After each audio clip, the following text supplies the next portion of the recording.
the UK's tax burden hits a post-war high. Small businesses say they're drowning in red tape. Ministers claim they're pro-enterprise. But more founders are moving abroad. Rising costs, sluggish approvals. And now, a growing question. Is the British dream already broken? Britain is at a crossroads. Taxes are the highest in a generation. Public services are crumbling and growth has flatlined. But what if it didn't have to be this way?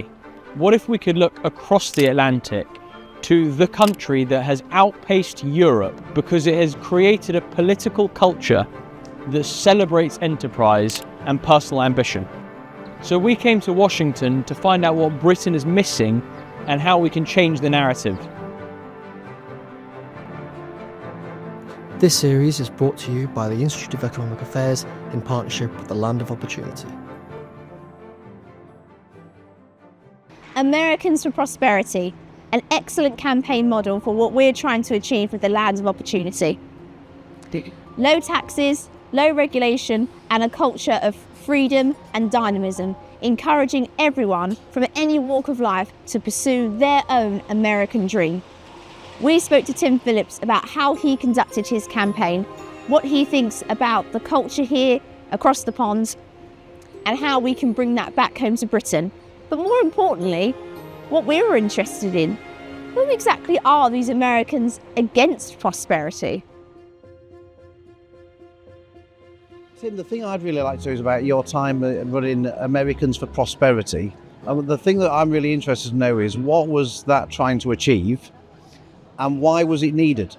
Yeah, so I'll never forget talking to David Koch, the late David Koch, a wonderful American businessman. And he said, I'm interested in building a grassroots effort for economic freedom. And naively, I said, well, they already have that. You have the Bankers Association, the Realtors Association, all of these. And he's like, no, you're getting it wrong. This isn't about building a rent-sinking opportunity for a particular industry. We want to build a grassroots army for the ideals of economic freedom that will allow an environment where opportunity and growth and entrepreneurship can flourish for Americans from anywhere, from any background. So that was the idea behind Americans for Prosperity. We launched it in Kansas, the Koch Industries, and it didn't have a name at the time. Later, Americans for Prosperity, the name came about. And that was another thing that they came up with. They said, we want to be for something, not against something. There's plenty of groups that are against something, but we think in America that there's a deep virtue in being aspirational. It's one of the great characteristics, I believe, of the United States. A lot of Americans are aspirational. And so they wanted something, a group, an organization that would be advocating for these ideals. And turns out there was a wonderful market for it. Millions of people joined, and it became one of the I think one more successful grassroots groups in modern American history. Yes. And who were the Americans against prosperity? That's exactly the point of those who came up with that name. Who's really against prosperity and allowing people to flourish? And that's what it's about, I think. It's allowing the individual, no matter what their background, no matter what their perceived limitations, letting them have the opportunity to make their dreams come true. You can say it's a uniquely American thing. I don't think it is. I've traveled the world, and I think everywhere I go, there are certain groups of people, individuals, who have these big dreams and that they want to make them come true. And I think the question for policymakers, for political parties, for would-be leaders is, can you create an environment where the individual can flourish and make their dreams come true, and in the process, help make society better? Because normally what an entrepreneur does is provide a service, fill a niche, a need that's there. So in a way, they're helping other people. And I think that's one of the most misunderstood things about economic freedom and free markets and capitalism is that it actually lifts people up. It doesn't tear people down in a competition. It fills needs, it meets needs, and it lifts people up. And what were the policies that you were specifically advocating for? Number one, a level playing field. Too often, government in different countries, and here in the United States, they pick winners and losers. And we think that's not the role of government. Government should try to set a level playing field where everyone has the most equal opportunities possible. Now, we know in reality that people come with different built-in advantages. Absolutely, no question about that. Sometimes it's deep, strong families. Sometimes it's a very good education. Sometimes it's a lot of money that someone left. We get that. But to the greatest extent possible, government should set a level playing field to give people that opportunity to dream big and then make them come true. And so that was it in a nutshell.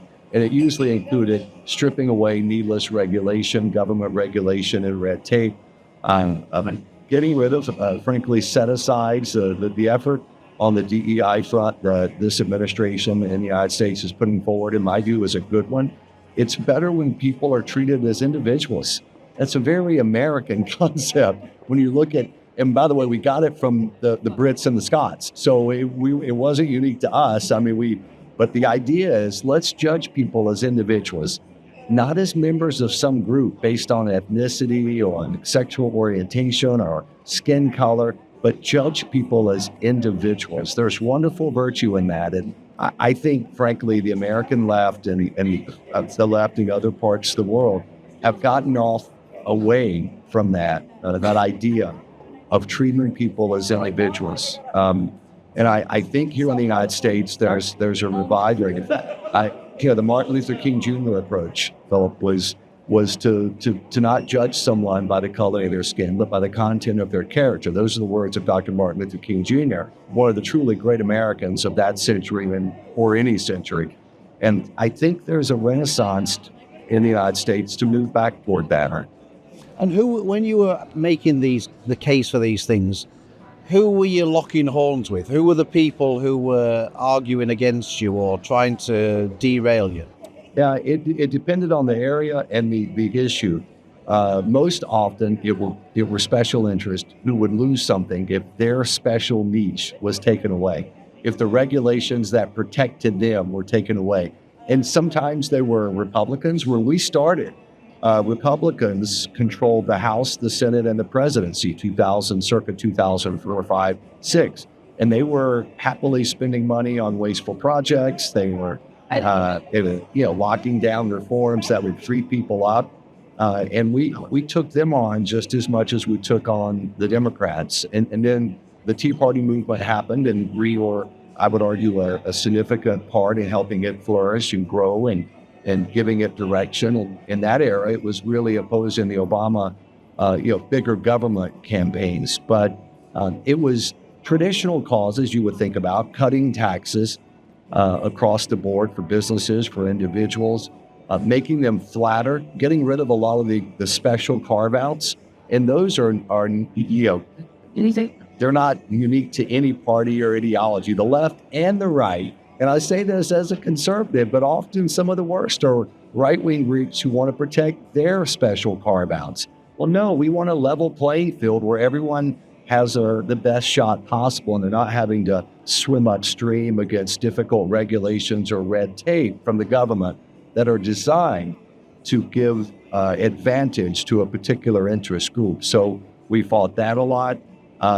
Education reform was one I'm most proud of, giving parents a greater say in their children's education, letting them choose public schools, private schools, letting the money follow the child, rather than, and in that case, we were mostly fighting teacher unions from the left, but in a lot of places, we were fighting Republicans from rural areas who wanted to keep control, who wanted to have only the public schools as really the power.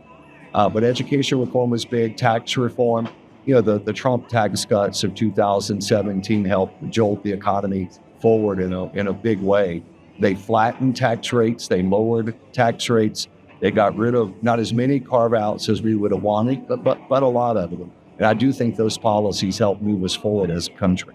And your campaign, was it directed towards politicians in the Republican Party and the Democrat Party, or was it directed at the public, hoping to get public support for the public to put pressure Who were you really directing your message towards? Our goal was not to build a massive lobbying operation in Washington, D.C. or in state capitals. Our goal was to build a genuinely massive grassroots army, if you will, or organization out in the real world. People from all walks of life coming together to work for specific issue changes or to oppose specific moves when the government was doing something that was against our idea of economic freedom, letting people move forward. So we would recruit literally millions of Americans from all walks of life. A lot of our time and energy and money was spent in communities doing and something that I love telling Rachel Maddow and folks on the left. We were community organizers right there along with Barack Obama, inspired by his example of community organizing in Chicago. I'm serious. He was a very good community organizer as a young man coming up there. We literally recruited, trained, and then mobilized millions of Americans to go out and advocate at the local level, at the state level, and then sometimes at the national level as well. We did large-scale rallies. We did a lot of door-to-door effort. Here's what I found. Culture is unique. So local culture, whether it's in a country or a state or a community, it's unique. But human nature, Philip, it's universal, and it's unchanging. People everywhere, whether it's Britain or whether it's here in the United States, they want to belong to something. They want to feel like they're a part of something bigger than themselves. And if you give them that avenue, that ability to make their voice heard, people everywhere want their voices heard. They want to feel like they're making a difference for what they believe in, maybe for their children or grandchildren or their families or their country. That's universal. And we did understand and tap into universal human nature. And then we adapted it culturally at the local level. And I think that's the secret sauce. I really do. It's understanding human nature. There are certain immutable things that people everywhere kind of have a sense of, a feeling of. And then it's adapting it to the local culture. And when we did that, you were very successful. When we missed the local culture and only had the broader human nature, we are not as successful as when we merged the two that we were very successful in winning policy victories. The thing I associate with America is the American dream. Yes. Which seems to be something that's sort of deep-rooted in American culture, that a belief in that American dream, that anyone can make it in life, whatever your background and circumstances. Okay. And that seems to be equally believed by Democrats and Republicans alike. It doesn't seem to be a party political thing. Does that mean that there's a general acceptance of the types of things that you are advocating for within the political parties because they appreciate that that's what it takes to create the American dream? I'm not sure about that. With regard to the American dream, I grew up in rural South Carolina. My father drove a charter bus. My mom worked the 4 to midnight shift in a textile mill. Concrete floors, steel-toed shoes, no air conditioning, and very hot South Carolina summers. She would get home at around 12:15 at night or in the morning. And a lot of times as a little boy, I was her baby boy. Still am, by the way. She's 88 today and still doing well. I would wait up for her during the summer when I didn't have school.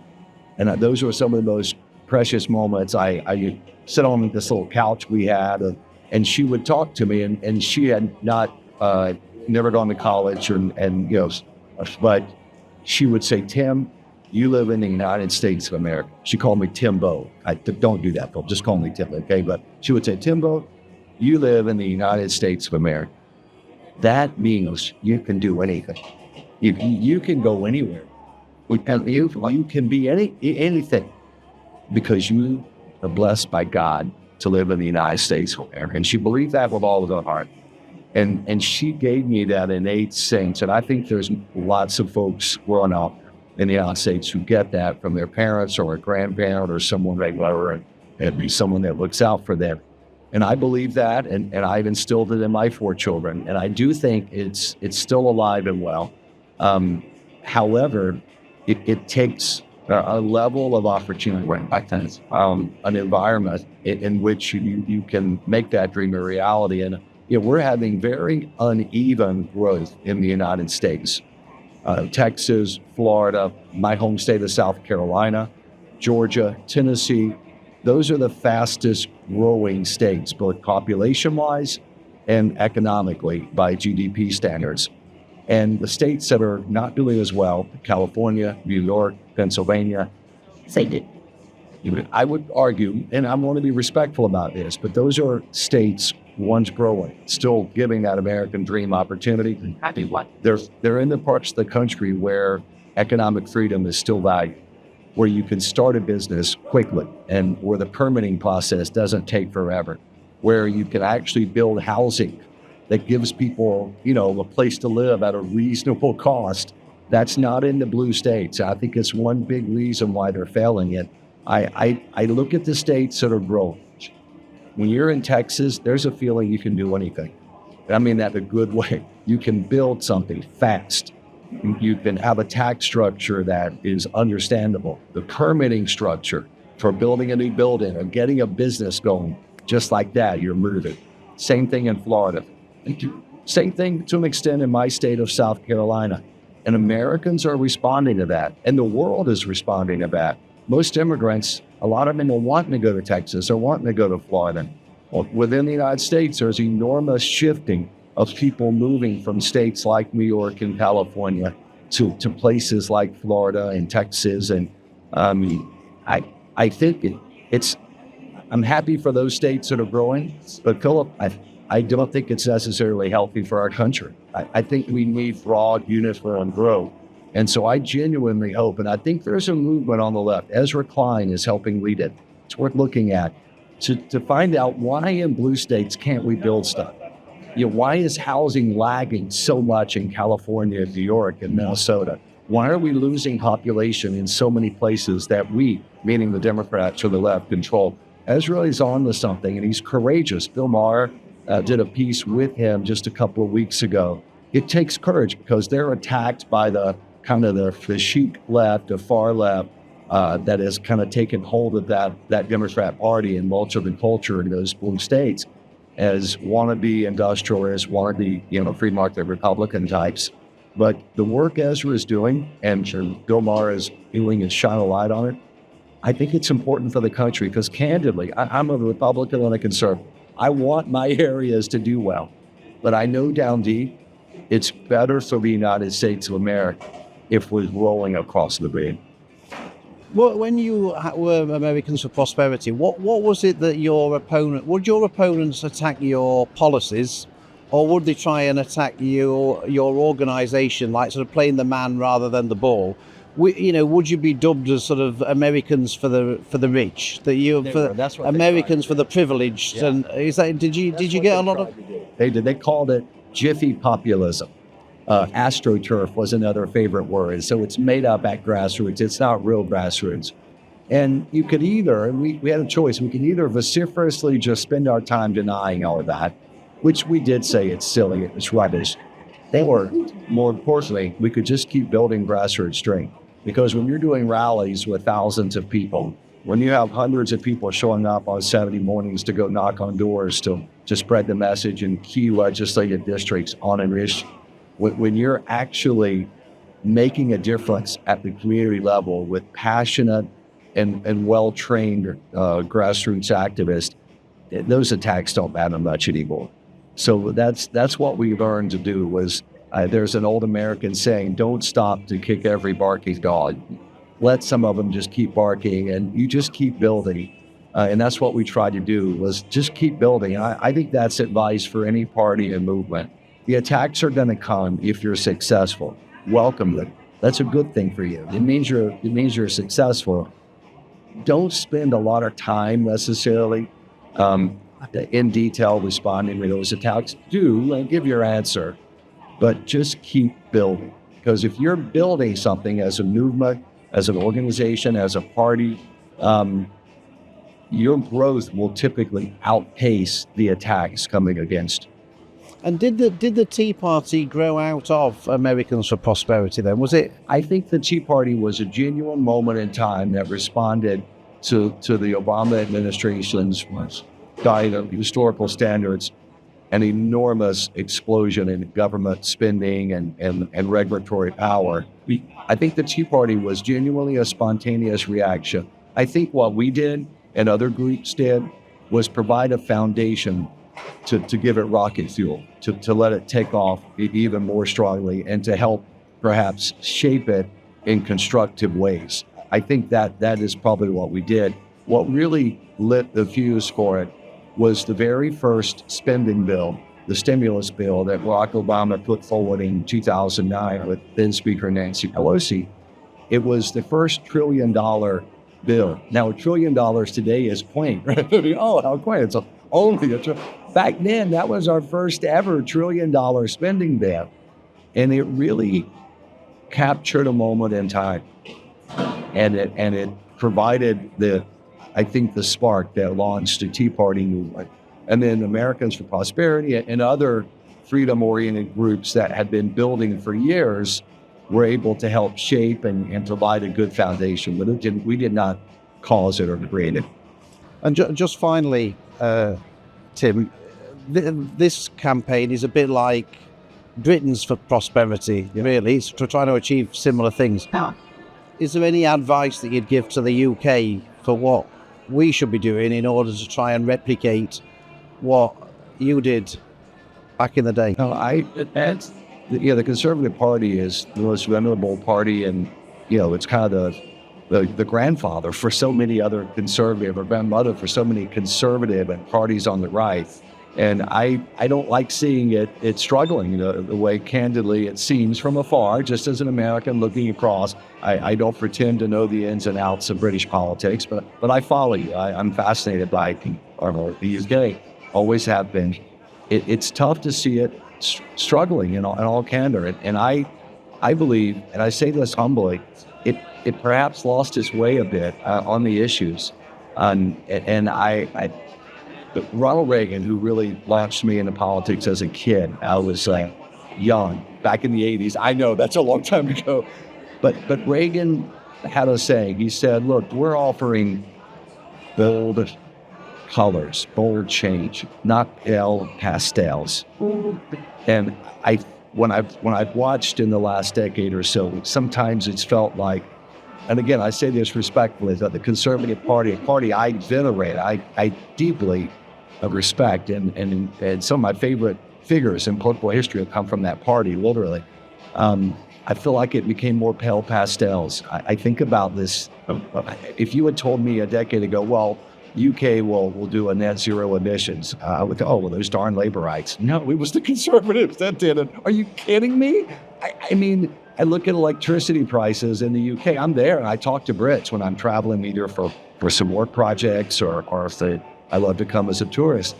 The electricity prices are through the roof. I was talking to one guy, business guy, and he's like, yeah, I can't compete with Americans. Your energy costs are a quarter if you're in Texas. So an entrepreneur in Texas is paying a quarter of the energy costs that a would-be entrepreneur in the UK is paying if it's energy intensive. And it's not all the Conservative Party's fault. There's lots of groups, but darn it, a lot of people expect a banner to be raised, and the banner should be for freedom. And it should be for opportunity and for letting the average person have a shot at whatever their dream is. But when you're paying energy prices that are way higher than the rest of the world, how do you get that shot? Heck, if you're trying to pay the energy costs on your flat, how do you get that shot? And I hope the party that I literally venerate, I follow and respect the Conservative Party.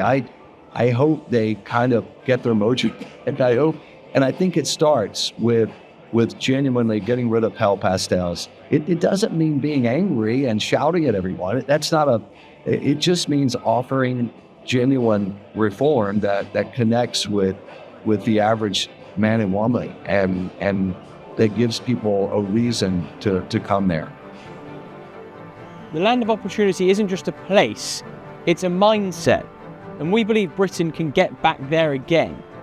But it's not going to happen by accident. It's about a philosophy that permeates all levels of decision making and policy from the government. The ingredients are all here. Now it's about backing business, supporting the individual, and charting a path of growth.